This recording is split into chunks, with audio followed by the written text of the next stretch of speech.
Welcome, everybody. Good afternoon or good morning, depending what part of the world you're in. It's great to have you here today at our first meeting in a while of the United Methodist Alliance for Transgender Inclusion. It is really a new day in the church. Last year, we celebrated all of our changes at General Conference. Last week, we saw the results of the constitutional amendments that included affirming the church membership and leadership of people of different genders and abilities. And so our church continues on a trajectory of really living into our vision of open hearts, open minds, open doors.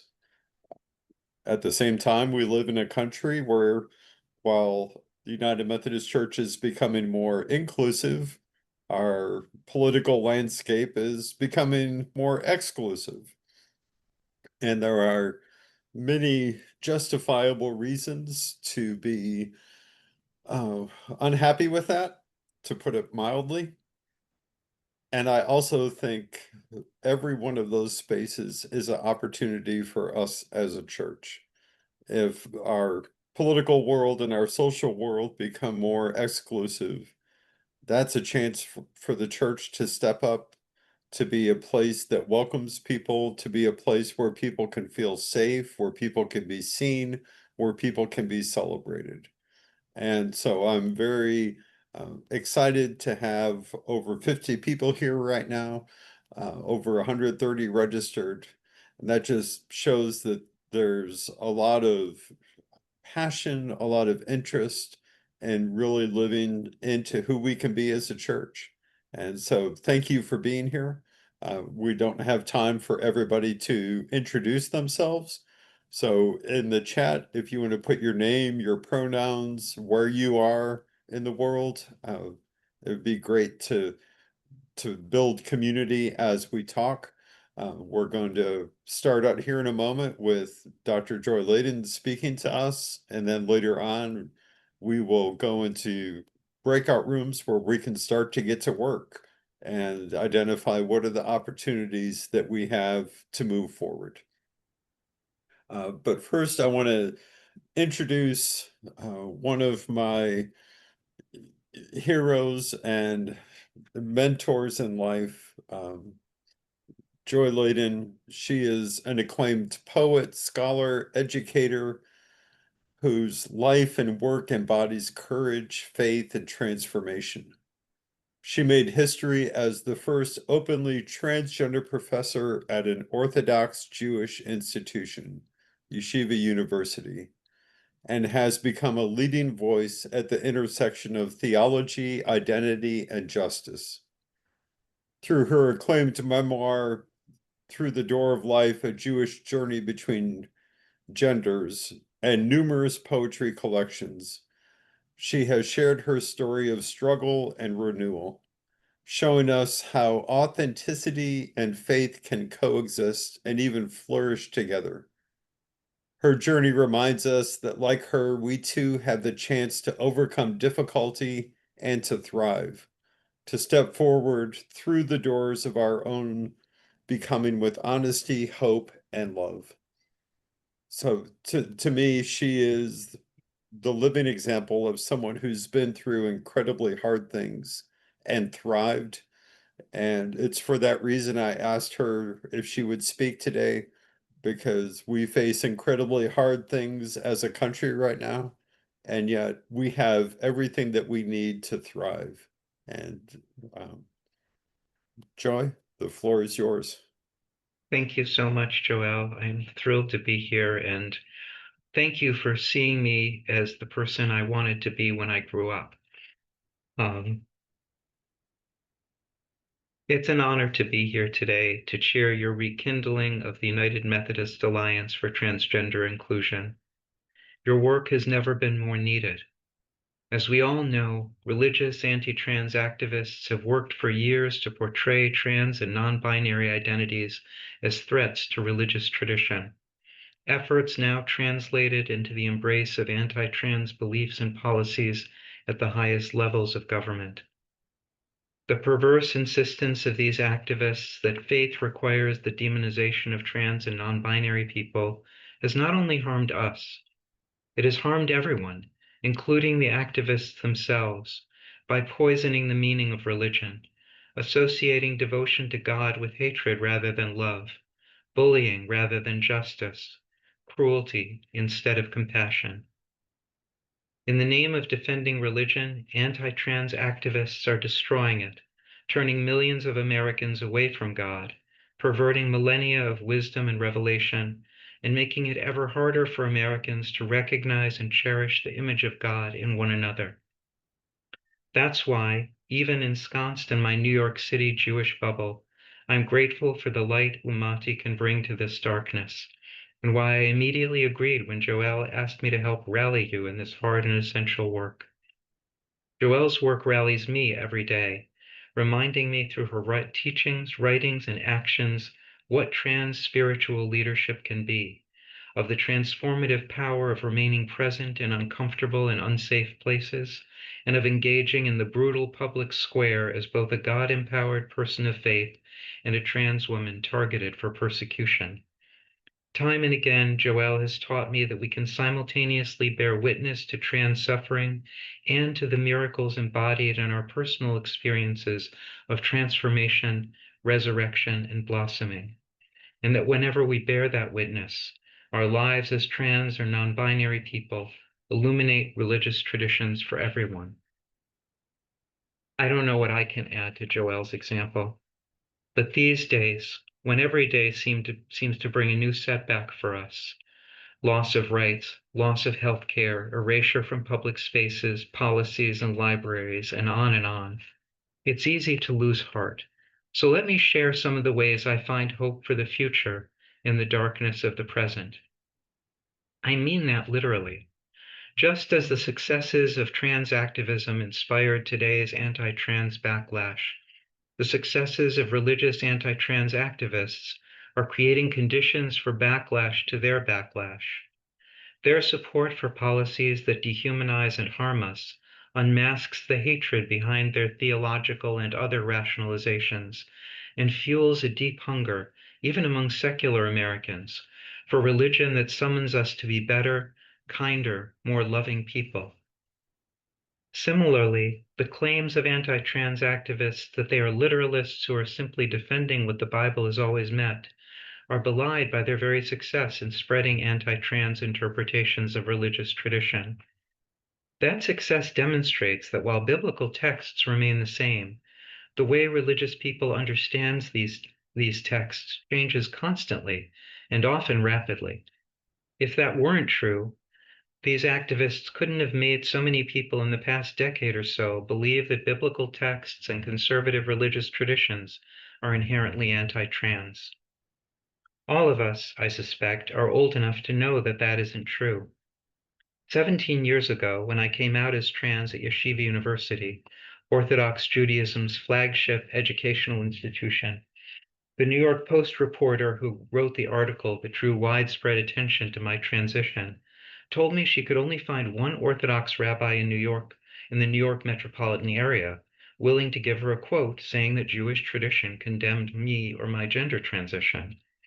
Some Orthodox Jews voiced support for that rabbi's anti-trans statements after the article came out, but to my surprise, most who spoke out rejected them, not because they were trans allies, but because they saw his remarks as violating one of Judaism's most important commandments by publicly shaming another human being. I received further proof that Orthodox Judaism at that time was not anti-trans when one of my students told me that her father, another Orthodox rabbi, had preached a sermon in which he held my transition up as an example of the fact that, as my student put it, we often don't know what those around us are suffering, and so we all need to pay more attention to one another. To that rabbi, Jewish tradition didn't condemn me, dehumanize me, other me, or mark me as a threat. It recognized me as a human being whose vulnerability demanded compassion. This wasn't a radical or idiosyncratic interpretation. as was clear when another student told me that though Orthodox Judaism taught her nothing about how to understand my gender, it taught her a lot about how to respond to people in pain. And she said, "I know you must be in a lot of pain to be doing this." A minister who transitioned a few years before I did, in what she described as an evangelical megachurch, told me she'd had similar experiences that showed her conservative Christianity is not inherently anti-trans either. When she came out, she wasn't fired from her prominent position, though she was no longer considered a rising star.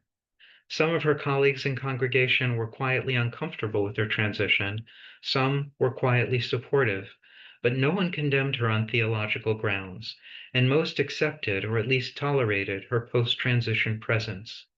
Until, a few years later, the spread of anti-trans attitudes in evangelical communities led to her being forced out of her church.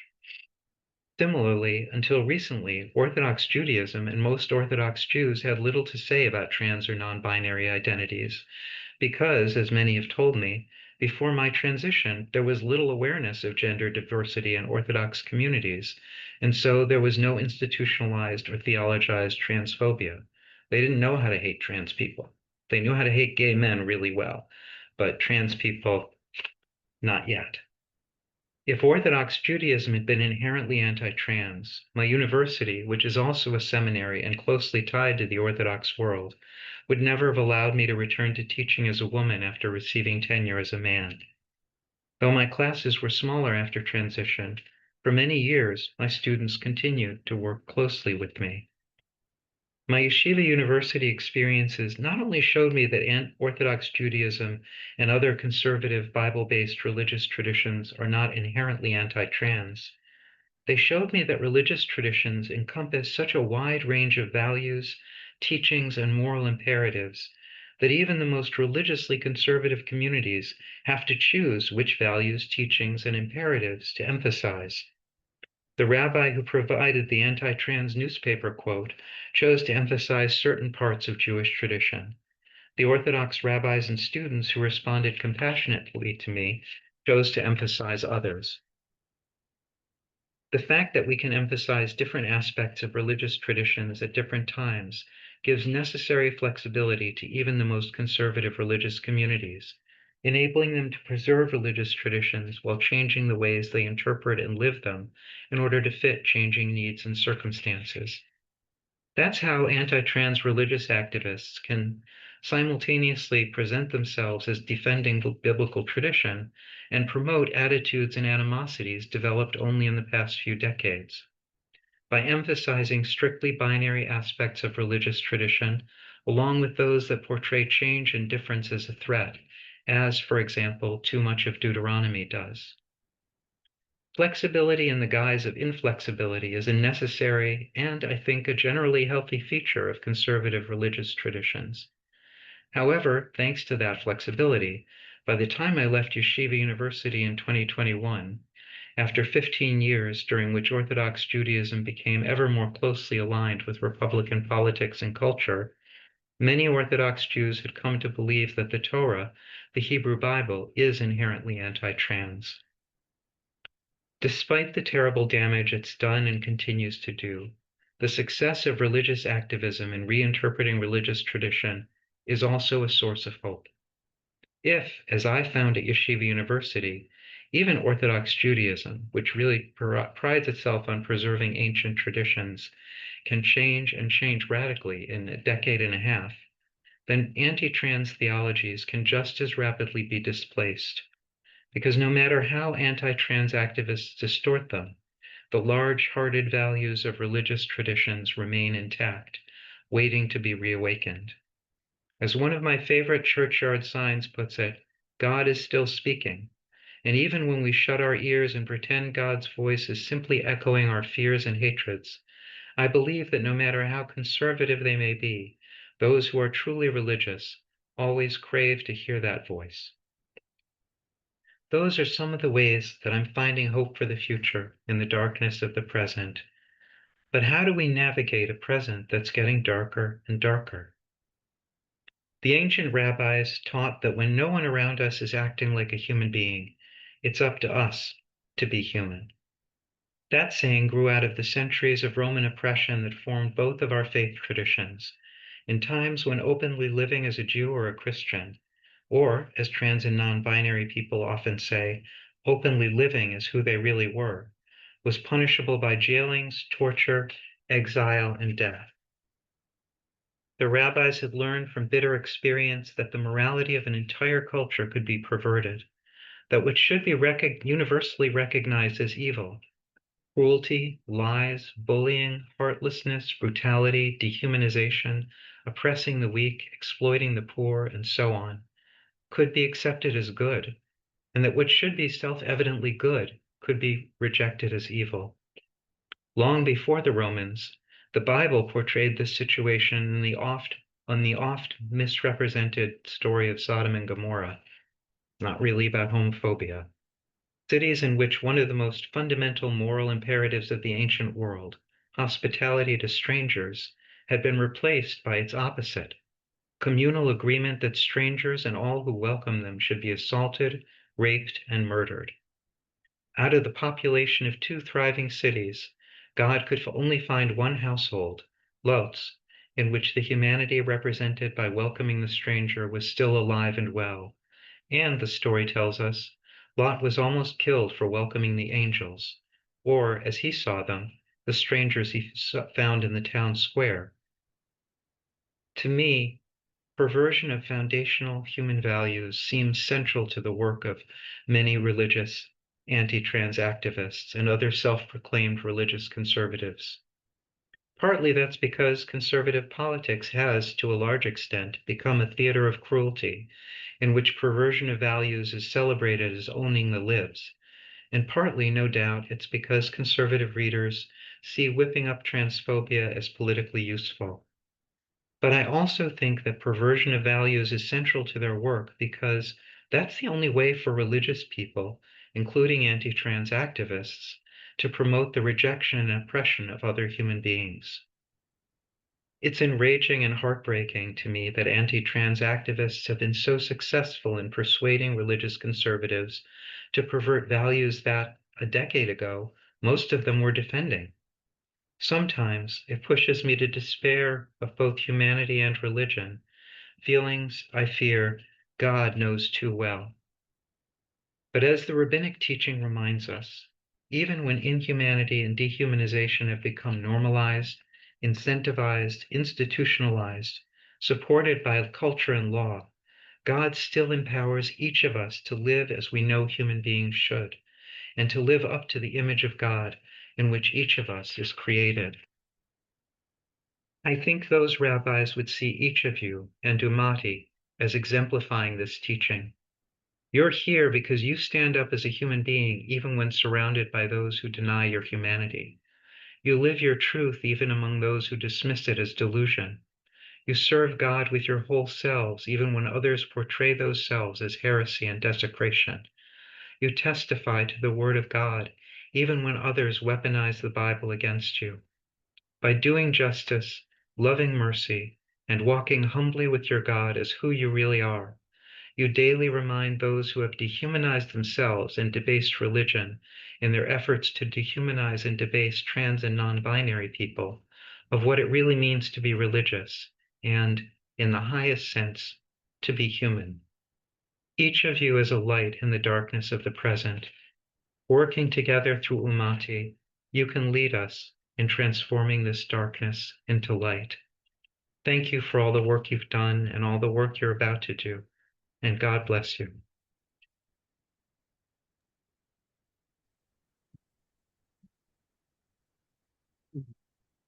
Thank you, Joy. That was incredibly beautiful and powerful. With the number of people here, the time we have, we don't have time to take questions. I would like to ask one question though. I think we find ourselves in a moment where we have changed the legislation of our church. We've removed the restrictive and harmful language. But it's one thing to change rules, and it's another to change hearts. Do you have any advice on how we take this next step? Um, Yeah, that is a great question. Um, One of the heartbreaking things that I've learned, I want to say as a trans person, but really I think it's more as a grown-up, is that I can't anybody to understand or accept me or love me or like me, right? And I realized at a certain point that I don't want to, that that's a totalitarian relation to other people, that I should get to legislate their feelings. mm, So one way I would say of um, using those policies to bring people in without recreating the kinds of conditions that set the stage for anti-trans backlash is making clear that this isn't demanding that anybody feel one way or the other. If you're going to be really inclusive of gender diversity in your communities, you need to include all kinds of ways of doing gender, including ways that are strictly binary, including ways that, uh, according to which people like Joelle and I are not women. We're men, and that's more respect for a set of beliefs than it is, right? We know how to respect people of very different religious beliefs, people who understand everything, human history, the purpose of human existence, what and where God is, the most important questions. We know that we're living side by side with people who see these things really differently. The same is true about a diverse society and gender diversity. There are many, many ways to do gender, and each of them mean as much to the people who embrace them as my way of doing gender means to me. So when I think about inclusion that's built to last, and inclusion that lays the ground for people to feel not coerced to be together, but welcomed, in a space where they can discover and become curious. They don't have to be afraid of one another, right? We can't become curious about one another when we're afraid. My trauma therapist told me that fear and curiosity are opposite human responses. mm, So we don't want to create institutions, I think, where people feel policed in their attitudes toward gender one way or the other. I don't want people like me to feel policed, but I don't want people who do gender in a way that maybe doesn't have room for people like me to feel policed either. We want to have religious spaces that are common denominator spaces.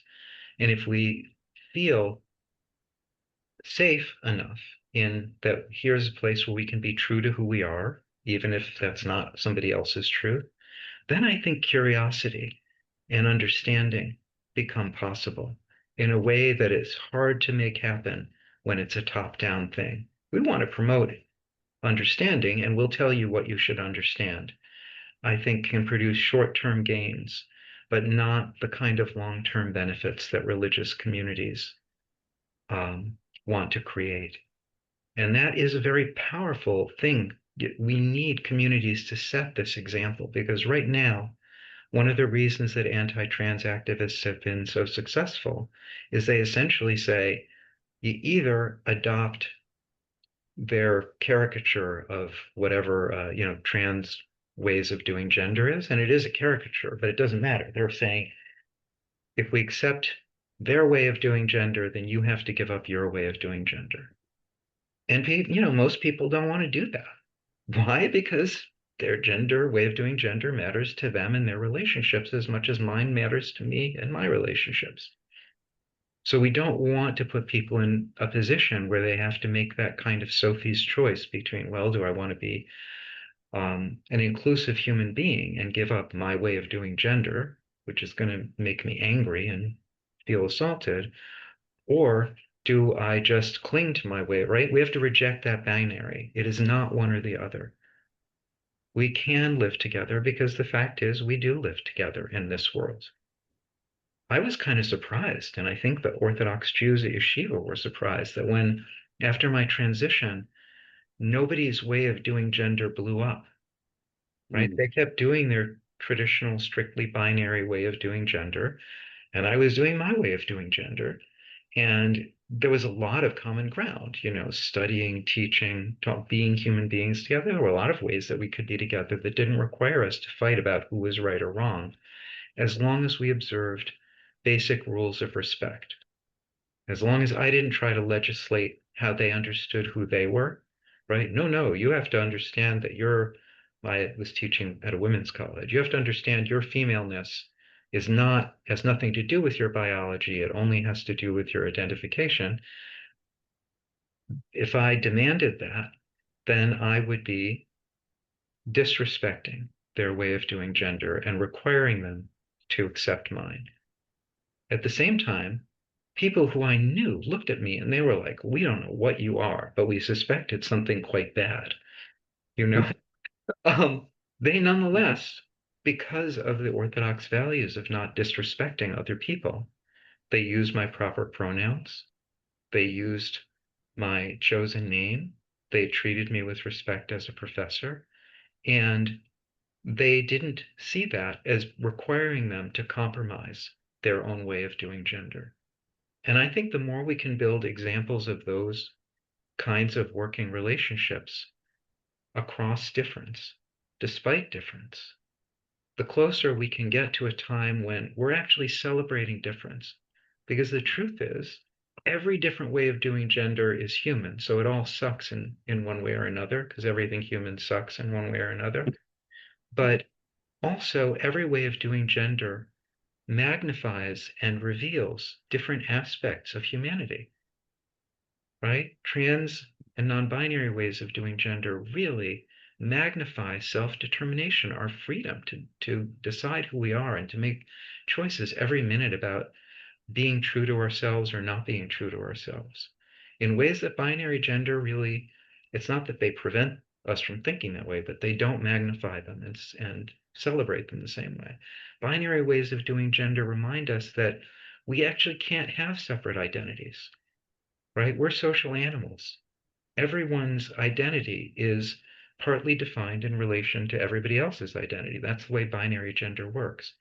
These are both truths about human beings.